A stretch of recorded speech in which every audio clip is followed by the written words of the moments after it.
I want to share with you a list of the 20 franchises with the most SBA loan defaults over the pandemic. So essentially 2000 till the end of 2022, we went through the data and I'm going to share with you this list of what our analysts came up with. First on the list, you have Dickey's Barbecue Pit.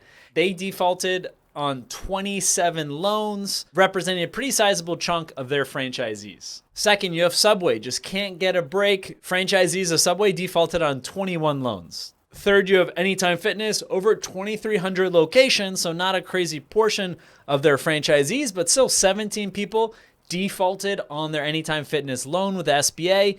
That doesn't include those that had to shut down the franchise, sell their house, and didn't default on the loan, but lost a lot of money. Fourth, you have Jimmy John's. You'll notice a lot of sandwich brands on this list. They were hit especially hard during the pandemic, as many of them catered to the employee crowd.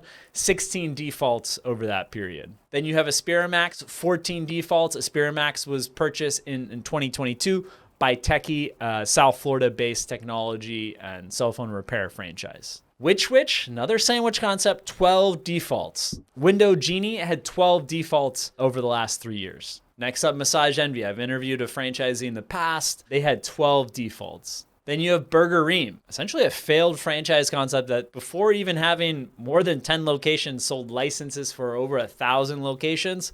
And the founder and CEO escaped the US and is wanted by US authorities, presumably in Israel at this moment. There were 12 franchisees that defaulted in this what now is a defunct system. 9 rounds, we've reported extensively on 9 rounds, 12 defaults, very high failure rate for 9 rounds, as well as a decently high transfer rate over the past few years. Edible Arrangements had 12 defaults. Another sub concept, FireHouse subs had 10 defaults in that period. As well as another kickboxing concept, ILoveKickBoxing had 10 defaults. Meineke, owned by Driven Browns, had 9 defaults in the period. PitaPit, another sandwich concept, 8 defaults. Fantastic Sam's, hair care products, services for men, women, and children, they had 8 defaults. Then you have Fastsigns, which I thought would have done well because everyone had to say, buy signs saying we're open, you can do takeout. They had 8 defaults. Ground Guys, another neighborly owned brand, 7 defaults over that period.